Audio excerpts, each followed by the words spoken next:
నమస్కారం ETV news కి స్వాగతం ముందుగా ముఖ్యాంశాలు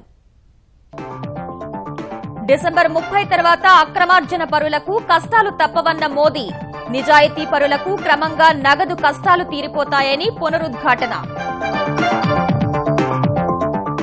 దేశ ప్రగతి కోసం మరిన్ని సంస్కరణలు తీసుకొస్తామన్న ప్రధాని ముంబైలో శివాజీ స్మారక కేంద్రం మెట్రో రైల్ నిర్మాణానికి శంకుస్థాపన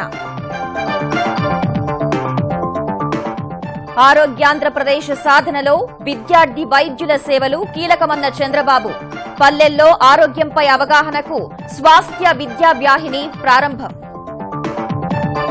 విజయవాడలో చంద్రబాబు ఆకస్మిక పర్యటన కృష్ణా కాల్వల సుందరీకరణ చేపడతామని వెల్లడి ప్రతి ఒక్కరూ మొక్కల పెంపకాన్ని చేపట్టాలని సూచన దిల్సుఖ్ నగర్ పేలుళ్ల బాధితులకు తగిన పరిహారం చెల్లించలేదన్న ఎన్ఐఏ కోర్టు ఖరారు చేసే బాధ్యతను న్యాయ సేవాధికార సంస్థకు అప్పగింత విజయవాడలో కన్నుల పండువగా సాగుతున్న కూచిపూడి నృత్యోత్సవం గిన్నెస్ రికార్డు కోసం రేపు మహాబృంద నాట్య ప్రదర్శన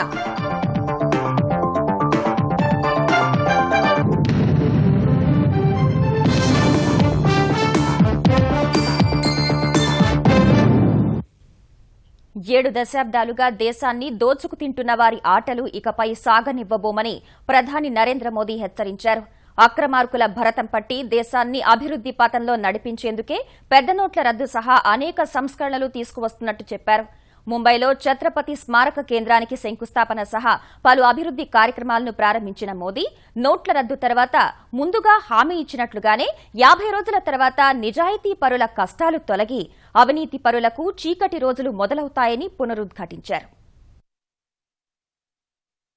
మహారాష్ట్రలో సుడిగాలి పర్యటన జరిపిన ప్రధాని మోదీ అరేబియా సముద్రం మధ్యలో 3600 కోట్ల రూపాయల వ్యయంతో నిర్మించనున్న ఛత్రపతి శివాజీ స్మారక కేంద్రానికి శంకుస్థాపన చేశారు ముంబైలోని గిర్గాం చౌపాటి ప్రాంతంలో మొదట కలశపూజ నిర్వహించిన ప్రధాని తర్వాత నావికాదళ ప్రత్యేక పడవలో సముద్రంలోకి వెళ్లి జలపూజ చేశారు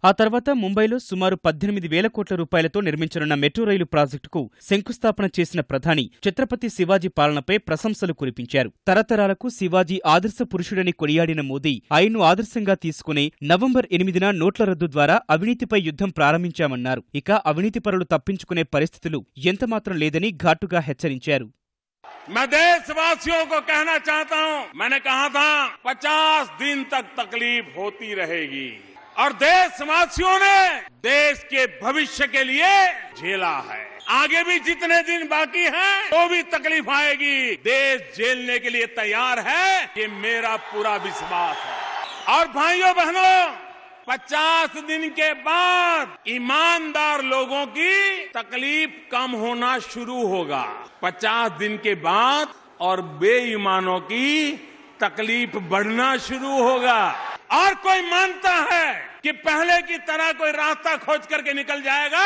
तो आपने गलत सोचा है आपको पता होना चाहिए सरकार बदल चुकी है ఇదే సమయంలో ఎన్డీఏ ప్రభుత్వం అధికారంలోకి వచ్చిన తర్వాత పేదల సంక్షేమానికి చేపట్టిన కార్యక్రమాలను వివరించిన ప్రధాని నోట్ల రద్దు విషయంలో కాంగ్రెస్ వైఖరిపై మరోసారి విమర్శలు గుప్పించారు 70 साल तक जिन्होंने मलाई खाई है ऐसे तगड़े तगड़े लोग इसको सफल न हो इसके लिए सब कुछ करेंगे हर तरकीब अपनाएंगे पूरी ताकत लगा देंगे और किसी ने भी ताकत लगाने में कसर नहीं छोड़ी है जिससे जो हुआ वो सब करने की कोशिश की है लेकिन 125 करोड़ देशवासियों के संकल्प के सामने ये 70 साल से मलाई खाने वाले लोग कभी टिक नहीं सकते जीत नहीं सकते दोस्तों దేశంలో నల్లధనాన్ని నిర్మూలించి అవినీతిని రూపుమాపడానికి తాము చేపట్టిన సంకల్పం 125 కోట్ల మంది భారతీయుల మద్దతుతో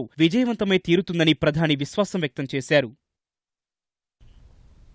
అంతకుముందు మహారాష్ట్రలోని రాయ్గఢ్లో భారత సెక్యూరిటీస్ ఎక్స్చేంజ్ బోర్డు సెబీ ఆధ్వర్యంలో నడిచే national institute of securities market NISM శిక్షణా కేంద్రాన్ని ప్రారంభించిన మోదీ పెట్టుబడుల సంస్థలు కూడా పన్నును సరిగా చెల్లించడం ద్వారా దేశ ఆర్థిక ప్రగతికి దోహదం చేయాలని పిలుపునిచ్చారు వస్తు సేవల పన్ను జీఎస్టీ త్వరలోనే అమల్లోకి వస్తుందని ఆశాభావం వ్యక్తం చేసిన మోదీ ఈసారి ముందస్తుగా వస్తోన్న బడ్జెట్ దేశ ఆర్థిక ప్రగతికి దోహదం చేస్తుందని అభిప్రాయపడ్డారు. ప్రస్తుతం ప్రపంచ ఆర్థిక వ్యవస్థలకు భారత్ ఓ వేగు చుక్కలా కనిపిస్తోందన్న మోదీ గత 30 నెలల వ్యవధిలో తమ సర్కార్ తీసుకున్న నిర్ణయం వల్లే ఈ ప్రగతి సాధ్యమైందని చెప్పారు. నోట్ల రద్దు నిర్ణయాన్ని ప్రతిపక్షాలు ఎంతగా వ్యతిరేకిస్తున్నా దేశ ప్రగతి కోసమే ఈ నిర్ణయం తీసుకున్నట్లు పునరుద్ఘాటించిన ప్రధాని భవిష్యత్తులో మరెన్నో సంస్కరణలు తీసుకొస్తామని స్పష్టం చేశారు. ఎన్డీఏ ప్రభుత్వం తీసుకునే నిర్ణయాల వెనుక దేశ ప్రయోజనాలు తప్ప రాజకీయ ప్రయోజనాలు ఉండబోవని మోదీ చెప్పారు. Demonetization has stopped a fast-moving car. Our critics too have acknowledged speed of our progress. Let me make one thing very clear. This government will continue to follow sound and prudent economic policies to ensure that India has a bright future in the long run. We will not take decisions for short-term political point scoring. కొద్దిమంది వ్యాపారులకు లబ్ది చేకూర్చేందుకే ప్రధాని నరేంద్ర మోదీ నగదురహిత ఆర్థిక వ్యవస్థ తీసుకురావాలని చూస్తున్నారని కాంగ్రెస్ ఉపాధ్యక్షుడు రాహుల్ గాంధీ ఆరోపించారు. హిమాచల్ ప్రదేశ్లోని ధర్మశాలలో నిర్వహించిన బహిరంగ సభలో పెద్ద నోట్ల రద్దుపై విమర్శలు కొనసాగించిన ఆయన నగదురహిత ఆర్థిక వ్యవస్థ నిర్మించాలన్న ఎన్డీఏ ప్రభుత్వ ఆలోచనపై అనుమానాలు లేవనెత్తారు.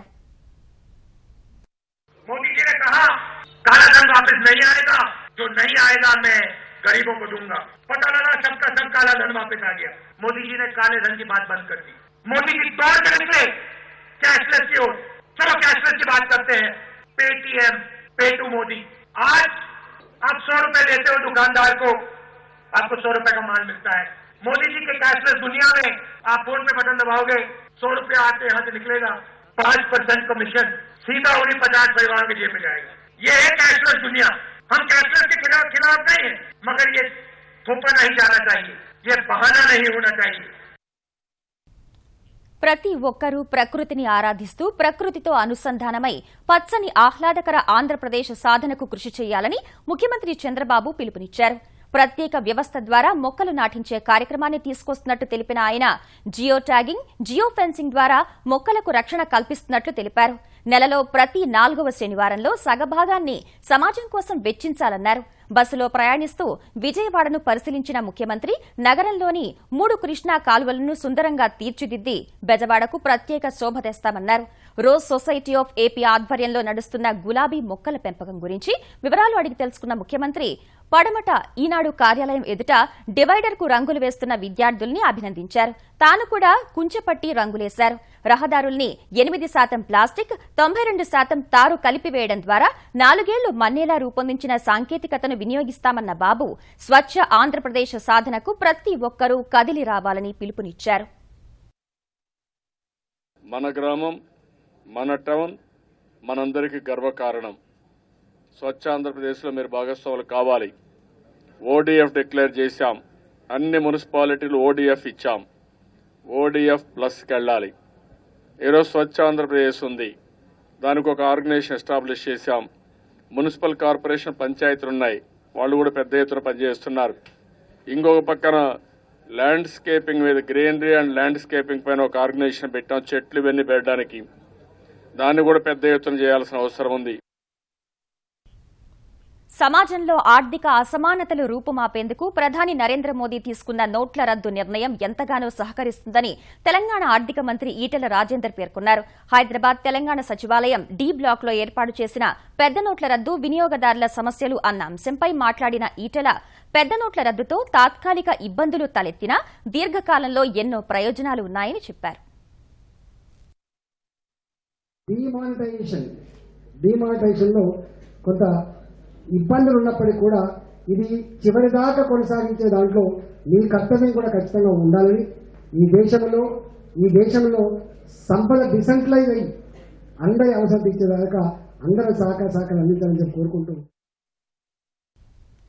సంతోష ఆరోగ్య ఆంధ్రప్రదేశ్ సాధనలో విద్యార్థి వైద్యులు ముఖ్య పాత్ర పోషించాలని ముఖ్యమంత్రి చంద్రబాబు పిలుపునిచ్చారు.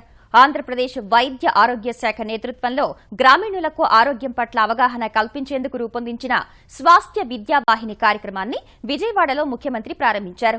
35,000 మంది విద్యార్థి వైద్యులు సిబ్బంది ఈ బృహత్ కార్యక్రమంలో పాల్గొంటారని పేర్కొన్నారు. ఈ స్థాయిలో విద్యార్థులు సామాజిక ఆరోగ్య సర్వే కోసం పనిచేయడం ప్రపంచంలోనే ప్రథమమని సీఎం అభిప్రాయపడ్డారు. సుమారు 10 నెలలు 446 బృందాలు క్షేత్రస్థాయిలో పనిచేస్తుంటాయని వివరించారు. ఈ కార్యక్రమంలో పాల్గొన్న విద్యార్థులకు ప్రత్యేక మార్కులు ఇస్తామని చెప్పిన ముఖ్యమంత్రి ఈ ప్రాజెక్టు కోసం 43 లక్షల మందికి 1,50,00,000కు పైగా ఆరోగ్య పరీక్షలు నిర్వహించి వివరాలు సేకరించామని వాటిని విద్యార్థులకు అందిస్తున్నామని చెప్పారు. ఇది చేసి 10 నెలలు అయిన తర్వాత నేను అనుకుంటున్నా మీకు ప్రాక్టికల్లో మార్కులు పెట్టాలనుకుంటున్నా. నేను వైస్ ఛాన్సలర్కి ఆదేశాలు ఇస్తున్నా. మీరు క్లాస్ రూమ్ అయినాక కాలేజీలో ప్రాక్టికల్కి ఎంత ఇంపార్టెన్స్ ఇస్తారో ఇది మచ్ మోర్ ఇంపార్టెంట్. మీకు ఎక్కడైతే ప్రాజెక్ట్ ఇస్తున్నామో ఆ ప్రాజెక్ట్ యొక్క డిసీజ్ ప్రొఫైల్ మీకు ఇస్తాం.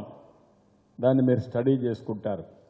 ప్రాక్టికల్గా ఊరికి పోయిన తర్వాత మీకు ఒక ఐడియా వస్తుంది.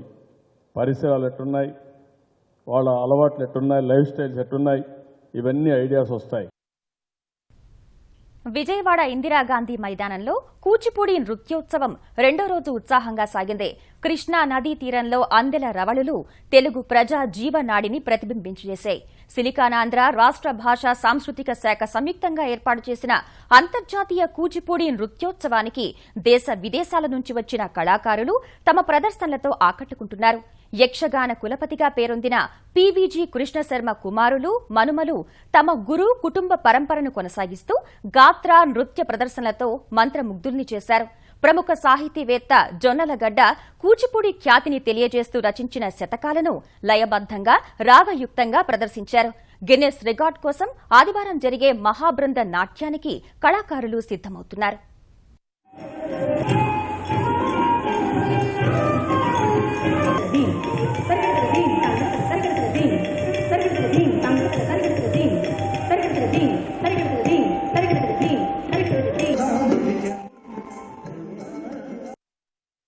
ఆదివారం నాడు సాయంకాలము 5 గంటలకి 6,000 మంది కలిసి ఆ సిద్ధేంద్ర యోగికి, ఈ తరతరాల కూచిపూడి గురువులకి అంజలి ఘటించేటువంటి జయము జయము అనే అంశం ఉంటుంది. దాని అర్థం చూస్తే ఈ నవ్యాంధ్రలో ఉన్న కవులకి, కళాకారులకి, ప్రజలకి, విఘ్నులకి అందరికీ జయము జయము పలికేటువంటి సమయానికి మీరందరూ కూడా వచ్చి మన జీవనాల్లో ఆ జయము జయము పలికించుకుందామని చెప్పి మనస్ఫూర్తిగా ఆహ్వానిస్తారు. దిల్సుఖ్ నగర్ పేలుళ్ల కేసులో నిందితులు 5గురికి ఉరిశిక్ష విధించిన ఎన్ఐఏ ప్రత్యేక కోర్టు నాటి పేలుళ్లలో గాయపడిన వారికి ప్రభుత్వం తగిన పరిహారం చెల్లించలేదని అభిప్రాయపడింది. 3 ఏళ్ల క్రితం జరిగిన దిల్సుఖ్ నగర్ పేలుళ్ల కేసుకు సంబంధించి వెలువరించిన 697 పేజీల సుదీర్ఘ తీర్పులో పేలుళ్ల బాధితులకు పరిహారం చెల్లించే అంశాన్ని ప్రస్తావించింది. ప్రధానంగా తీవ్రంగా గాయపడిన 78 మందికి చెల్లించాల్సిన పరిహారం ఖరారు చేయాలని న్యాయ సేవాధికార సంస్థను ఆదేశించింది. ఇదే సమయంలో పేలుళ్లు జరిగిన A1 మిర్చి సెంటర్ యజమానికి ₹1,00,000 చెల్లించాలని స్పష్టం చేసింది. పేలుడులో 107 నెంబర్ బస్సులు ఆగే బస్టాప్ దెబ్బతిన్నందున ఆర్టీసీకి ₹50,000 పరిహారం ఇవ్వాలని ఆదేశించింది. ఈ కేసులో దోషులకు ఉరిశిక్ష సహా వివిధ అభియోగాల కింద అందరికీ కలిపి ₹6 లక్షల జరిమానా విధించిన కోర్టు ఆ సొమ్మును బాధితులకు చెల్లించాలని పేర్కొంది. మహిళా విద్య పట్ల ప్రభుత్వాలు సహా స్వచ్ఛంద సంస్థలు చొరవ చూపాలని రాష్ట్రపతి ప్రణబ్ ముఖర్జీ సూచించారు. హైదరాబాద్ హెచ్ఐసిసిలో బన్సీలాల్ మలానీ నర్సింగ్ కళాశాల ప్రారంభోత్సవానికి గవర్నర్ నరసింహన్తో కలిసి హాజరైన ప్రణబ్ సంపూర్ణ అక్షరాస్యత సాధించినప్పుడే మహిళా సాధికారత సాధ్యమని ఉద్ఘాటించారు. గతంలో పురుషులతో సమానంగా అతివలకు అవకాశాలు దక్కేవి కావన్న ప్రణబ్ ప్రస్తుతం పరిస్థితుల్లో మార్పు వచ్చిందని అభిప్రాయపడ్డారు. Average rate of literacy in this country is 74. But when we talk of the women, their rate of literacy is less than 65. We can achieve the objective, health for all, education for all, food for all, job for all, where government will play its role, private sector will play its role, non-governmental organizations and NGOs like yours will play also an important role because you are the motivator.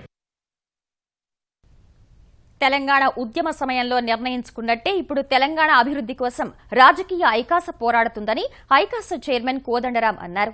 Telangana ఐకాస ఏర్పడి 7 ఏళ్లు పూర్తయిన వేళ నాంపల్లిలోని కార్యాలయంలో ఆవిర్భావ వేడుకలు నిర్వహించగా ప్రత్యేక రాష్ట్ర సాధన కోసం ఉద్యమించినట్టే ఇప్పుడు సామాజిక తెలంగాణ కోసం పనిచేస్తామన్నారు. తెలంగాణ అస్తిత్వాన్ని నిలబెట్టుకునేందుకు ఐకాస కృషి చేస్తుందన్నారు. రేపు జరిగే ఐకాస స్టీరింగ్ కమిటీ భేటీలో భవిష్యత్ కార్యాచరణ ఖరారు చేస్తామన్నారు. మనము తెలంగాణ రాష్ట్ర సాధన ఉద్యమ క్రమంలోనే ఆంధ్ర పాలకుల పెత్తనాన్ని వ్యతిరేకించాలి, తెలంగాణ తన అస్తిత్వాన్ని తాను కాపాడుకోవాలని చెప్పి మనం నిర్ణయించుకున్నాం. ఇవాళ స్పష్టంగా మేము అదే కర్తవ్యాన్ని ముందుకు తీసుకుపోయే ప్రయత్నం చేస్తున్నాం. ఆంధ్ర పాలకులు మనకు వదిలిపెట్టినటువంటి అభివృద్ధి పంతా పనికిరాదు, దాన్ని తిరస్కరిద్దాం. తెలంగాణ ప్రజల అవసరార్థం ఉద్యమ ఆకాంక్షల వెలుగులో ఒక కొత్త మార్గాన్ని ఆవిష్కరించుకుందామని చెప్పి జేఏసీ పిలుపునిస్తున్నది. ఆ కొత్త అభివృద్ధి పంతా కోసం మేము ప్రయత్నం చేయాలని కోరుకుంటున్నాం. ముఖ్యమంత్రి చంద్రబాబు కర్నూలుకు సంబంధించి కొన్ని నిర్ణయాలు తీసుకోవడంలో జాప్యం చేస్తున్నారని ఆంధ్రప్రదేశ్ ఉప ముఖ్యమంత్రి కేఈ కృష్ణమూర్తి అన్నారు. జిల్లాలో పెట్టుబడులు పెట్టేందుకు ఎంతో మంది పారిశ్రామికవేత్తలు సుముఖంగా ఉన్నారని, ఎన్నో చోట్ల భూసేకరణ కూడా పూర్తయినా శంకుస్థాపన చేయడానికి ముఖ్యమంత్రి ఎందుకు సుముఖంగా లేరో అర్థం కావడం లేదని కేఈ అన్నారు. కర్నూలులోని దర్బార్ హాల్లో జరిగిన న్యాయవాదుల బార్ అసోసియేషన్ సమావేశానికి హాజరైన ఆయన జిల్లాకు హైకోర్టు బెంచ్ తీసుకొచ్చేందుకు కృషి చేస్తున్నట్టు తెలిపారు. నేను ఎన్టీ రామారావు గారితో చాలా క్లోజ్ గా మూవ్ అవుతున్నాను. 4.5 సంవత్సరాలు మేజర్ ఇరిగేషన్ మినిస్టర్ గా ఉన్నాను. కానీ వారి పరిస్థితి వాళ్ళని అనుకుంటే ఆయన ఏంటంటే ముగుసూటిగా మాట్లాడతాడు. ఏదైనా చెప్పితే వెంటనే ఇది అవుతుంది ఇది కాదని చెప్పేవాడు. ఇప్పుడు మా బాస్ కొద్దిగా ఆలోచన ఎక్కువ చేస్తాడు. ఏ రోజున వస్తుందని మేము బయట చెప్పుకుంటున్నాము, ఎప్పుడు వస్తుందని చెప్పి అడుగుతున్నాను మమ్మల్ని. దేని గురించి వచ్చి ఫౌండేషన్ ఏమంటే ఇంకా ఏమడుగుతారని భయపడుతున్నారా మా బాస్ అని చెప్పి నాకు కొంచెం ఆలోచన కలుగుతాం. గుంటూరు జిల్లాలో జడ్పీ చైర్పర్సన్ జానీ మూన్, అదే జిల్లాకు చెందిన ఆంధ్రప్రదేశ్ గిరిజన సంక్షేమ మంత్రి రావెల కిషోర్ బాబు మధ్య తలెత్తిన వివాదంపై తెలుగుదేశం అధిష్టానం తీవ్ర ఆగ్రహం వ్యక్తం చేసింది. పార్టీలో అంతర్గత విభేదాలు సహించబోమని స్పష్టం చేసిన జాతీయ అధ్యక్షుడు చంద్రబాబు జానీ మూన్ రావెల వివాదంపై నిగ్గు తేల్చేందుకు త్రిసభ్య కమిటీ వేసి నివేదిక ఇవ్వాలని ఆంధ్రప్రదేశ్ తెలుగుదేశం అధ్యక్షుడు కళా వెంకట్రావుకు సూచించారు. కమిటీలో గుంటూరు జిల్లా ఇన్ఛార్జ్ మంత్రి నిమ్మకాయల చినరాజప్ప, తెలుగుదేశం ఆంధ్రప్రదేశ్ ప్రధాన కార్యదర్శి బుచ్చయ్య చౌదరి, గుంటూరు జిల్లా పార్టీ అధ్యక్షుడు జీవీ ఆంజనేయులు సభ్యులుగా ఉంటారని తెలుగుదేశం కార్యాలయ సమన్వయ కార్యదర్శి టీడీ జనార్దన్ రావు తెలిపారు. వివాదంపై పార్టీ అధిష్టానం దృష్టి సారించిన తర్వాత కూడా జిల్లాలో 2 వర్గాలకు చెందిన శ్రేణులు పోటాపోటీ కార్యక్రమాలు చేపట్టాయి. జానీమూన్ తరపున గుంటూరులో ముస్లిం సంఘాలు ప్రదర్శన చేపట్టగా ప్రతిపాడులో రావెల మద్దతుదారులు మీడియా సమావేశం నిర్వహించారు. ఆర్టీసీ తరహాలో పోలీస్ శాఖకు సంబంధించిన స్థలాలను కూడా అభివృద్ది చేసి వాణిజ్య కార్యకలాపాలు నిర్వహించే విధంగా కార్యాచరణ రూపొందిస్తున్నట్టు ఆంధ్రప్రదేశ్ డీజీపీ నండూరి సాంబశివరావు తెలిపారు. ప్రకాశం జిల్లా ఒంగోలులో కొత్తపట్నం బస్టాండ్ కూడలిలో పోలీస్ శాఖ ఆధ్వర్యంలో ఏర్పాటు చేసిన పెట్రోల్ బంక్ ను ప్రారంభించిన డీజీపీ జాతీయ రహదారుల వెంట మద్యం దుకాణాలకు అనుమతులు ఇవ్వరాదన్న సుప్రీంకోర్టు ఆదేశాలను తప్పకుండా పాటిస్తామని చెప్పారు. ప్రస్తుతం ఆంధ్రప్రదేశ్లో జరుగుతున్న ప్రమాదాల్లో 4% ప్రమాదాలకు మద్యం తాగి డ్రైవింగ్ చేయడమే కారణమన్న డీజీపీ జాతీయ రహదారులపై మద్యం దుకాణాలు, బెల్ట్ దుకాణాలకు సంబంధించి కఠినంగా ఉండాలని ముఖ్యమంత్రి చంద్రబాబు కూడా చెప్పినట్టు తెలిపారు. చిత్తూరు జిల్లాలో ప్రయోగాత్మకంగా నిర్వహించిన కమ్యూనిటీ పోలీసింగ్ వ్యవస్థను రాష్ట్ర వ్యాప్తంగా ప్రవేశపెడుతున్నట్లు వివరించారు. భారతదేశ ప్రగతి సహా సామాన్యుల సంక్షేమమే లక్ష్యంగా భారత అంతరిక్ష పరిశోధనా సంస్థ ఇస్రో పనిచేస్తోందని ఆ సంస్థ చైర్మన్ కిరణ్ కుమార్ తెలిపారు. గుంటూరు జిల్లా వడ్డీస్వరంలోని కేఎల్యూ స్నాతకోత్సవంలో పాల్గొన్న కిరణ్ కుమార్ అందుబాటులో ఉన్న కొద్దిపాటి వనరులతోనే ఇస్రో ఎన్నో అద్భుతాలు సాధిస్తోందని వివరించారు. విద్యార్థులు కూడా వినూత్న ఆలోచనలతో ముందుకు రావాలని కిరణ్ సూచించారు. ఇస్రో చేసే ప్రయోగాలు దేశ ఆర్థిక వ్యవస్థ వృద్ధికి దోహదం చేయడమే కాక డెంగీ, మలేరియా వంటి వ్యాధుల నుంచి సామాన్యుల్ని రక్షించడంలో ఇస్రో పరిశోధనలు ఉపకరిస్తాయని చెప్పారు. కేఎల్ విశ్వవిద్యాలయం కిరణ్ కుమార్ కు గౌరవ డాక్టరేట్ ప్రదానం చేసింది. భారత్ అమెరికా రక్షణ భాగస్వామ్యం పెంపునకు చేపట్టాల్సిన చర్యలతో కూడిన రక్షణ బడ్జెట్కు అగ్రరాజ్య అధ్యక్షుడు బరాక్ ఒబామా ఆమోదం తెలిపారు. ప్రస్తుతం హవాయిలో సెలవులు గడుపుతున్న ఆయన 2017లో అమెరికా రక్షణ రంగానికి $618 బిలియన్ బడ్జెట్ను కేటాయించే జాతీయ రక్షణ అధికార చట్టంపై సంతకం చేశారు. భారత్ను ప్రధాన రక్షణ భాగస్వామిగా గుర్తించేందుకు అమెరికా రక్షణ, విదేశాంగ మంత్రులు చేపట్టాల్సిన చర్యల్ని ఈ చట్టంలో పొందుపరిచారు. భారత్ అమెరికా రక్షణ బంధం బలోపేతం సహా ఆ రంగానికి సంబంధించిన 2 దేశాల మధ్య ఉన్న ఇబ్బందులు చక్కదిద్దేందుకు ప్రత్యేక అధికారిని నియమించాలని ఆ చట్టంలో సూచించారు. అదే సమయంలో పాకిస్తాన్కు ఆర్థిక సాయం చేయడంపై ఆంక్షలు విధించారు. టాటా సన్స్ చైర్మన్ పదవి నుంచి సైరస్ మిస్త్రీకి ఉద్వాసన తర్వాత గ్రూప్లోని వివిధ సంస్థల డైరెక్టర్ నస్లీ వాడియాపై గురిపెట్టిన టాటా సన్స్ ఆయన్ను మరో సంస్థ నుంచి తొలగించింది. సైరస్ మిస్త్రీ మద్దతుదారుడు టాటా కెమికల్స్ కు స్వతంత్ర డైరెక్టర్ గా వ్యవహరిస్తున్న నస్లీ వాడియా తొలగింపునకు సంస్థ వాటాదారులు ఓటింగ్ ద్వారా ఆమోదం తెలిపారు. వాడియాను తొలగించాలన్న టాటా సన్స్ గ్రూప్ తీర్మానం మేరకు నిర్వహించిన టాటా కెమికల్స్ అసాధారణ సర్వసభ్య సమావేశం 75.67 ఓట్లతో స్వతంత్ర డైరెక్టర్ పదవి నుంచి వాడియా ఉద్వాసనకు ఆమోదం తెలిపింది. టాటా కెమికల్స్ కు 35 ఏళ్లుగా స్వతంత్ర డైరెక్టర్ గా వ్యవహరిస్తున్న వాడియా సైరస్ మిస్త్రీ ఉద్వాసనకు వ్యతిరేకించి టాటా సన్స్ తీరును ప్రశ్నించారు. టాటా సన్స్ సంస్థ తాత్కాలిక చైర్మన్ రతన్ టాటాపై పరువు నష్టం కూడా దాఖలు చేశారు. టాటా స్టీల్, టాటా మోటార్స్ కు కూడా డైరెక్టర్ గా వ్యవహరించిన వాడియా తొలగింపునకు ఆయా సంస్థల వాటాదారులు ఇప్పటికే ఆమోదం తెలిపారు.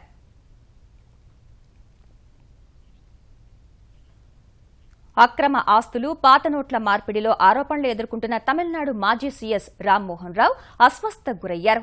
ఐటీ అధికారుల సోదాలు, కేసు దర్యాప్తు సాగుతున్న వేళ గత రాత్రి గుండె నొప్పి రాగా ఆయన్ను చెన్నైలోని పోరూరు రామచంద్ర ఆసుపత్రికి తరలించారు.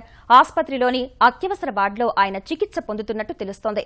పెద్ద నోట్లు రద్దు చేసిన తర్వాత అక్రమార్కుల ఆట కట్టించే దిశలో తనిఖీలు ముమ్మరం చేసిన ఐటీ శాఖ రామ్మోహన్ రావు ఇళ్లు సహా ఆయన కుమారుడు, బంధువుల ఇళ్లలో చేసిన సోదాల్లో అక్రమంగా దాచిన 48 లక్షల కొత్త నోట్లు, 7 కిలోల బంగారం స్వాధీనం చేసుకుంది. ఇదే వ్యవహారంతో పరోక్ష సంబంధాలు కలిగిన కోల్కతా వ్యాపారి పారస్ మాల్ లోధాను ఈడీ అరెస్ట్ చేసింది. ఇసుక వ్యాపారి, పాలక మండలి మాజీ సభ్యుడు శేఖర్ రెడ్డి, ఆయన అనుచరుల నుంచి ఆదాయపు పన్ను శాఖ భారీగా నగదు, బంగారం స్వాధీనం చేసుకోవడమే కాకుండా వారిని అరెస్ట్ చేసింది. ఈ వ్యవహారాలపై దర్యాప్తు కీలక దశలో ఉండగా రామ్మోహన్ రావు ఆసుపత్రిలో చేరారు.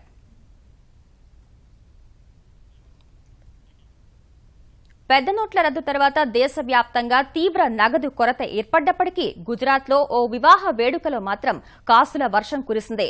నవసారి జిల్లాకు చెందిన ఓ ప్రవాస భారతీయుడు తన కుమార్తె వివాహం కోసం లాఖన్పూర్ గ్రామంలో భారీ ఏర్పాట్లు చేశారు. ఇందులో భాగంగా స్థానిక కళాకారుడు కీర్తిధన్ గడ్బీతో సంగీత విభావన ఏర్పాటు చేశారు. కీర్తిధన్ గాన మాధుర్యానికి ముగ్ధులైన పెళ్లివారు ఆయనపై నోట్ల వర్షం కురిపించారు. వధూవరులు, వారి బంధువులు, చిన్నారులు సైతం ఆ గాయకుడిపై లక్షల రూపాయలు వెదజల్లారు.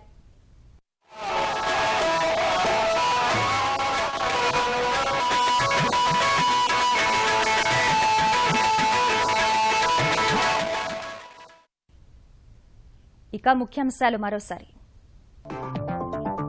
డిసెంబర్ 30 తర్వాత అక్రమార్జన పరులకు కష్టాలు తప్పవన్న మోదీ, నిజాయితీ పరులకు క్రమంగా నగదు కష్టాలు తీరిపోతాయని పునరుద్ఘాటన. దేశ ప్రగతి కోసం మరిన్ని సంస్కరణలు తీసుకొస్తామన్న ప్రధాని, ముంబైలో శివాజీ స్మారక కేంద్రం, మెట్రో రైలు నిర్మాణానికి శంకుస్థాపన. ఆరోగ్యాంధ్రప్రదేశ్ సాధనలో విద్యార్థి వైద్యుల సేవలు కీలకమన్న చంద్రబాబు, పల్లెల్లో ఆరోగ్యంపై అవగాహనకు స్వాస్థ్య విద్యావాహిని ప్రారంభం. విజయవాడలో చంద్రబాబు ఆకస్మిక పర్యటన, కృష్ణా కాల్వల సుందరీకరణ చేపడతామని వెల్లడి, ప్రతి ఒక్కరూ మొక్కల పెంపకాన్ని చేపట్టాలని సూచన.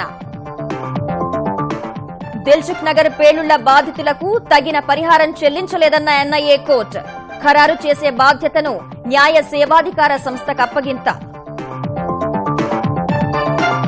విజయవాడలో కన్నుల పండుగగా సాగుతున్న కూచిపూడి నృత్యోత్సవం, గిన్నెస్ రికార్డ్ కోసం రేపు మహాబృంద నాట్య ప్రదర్శన.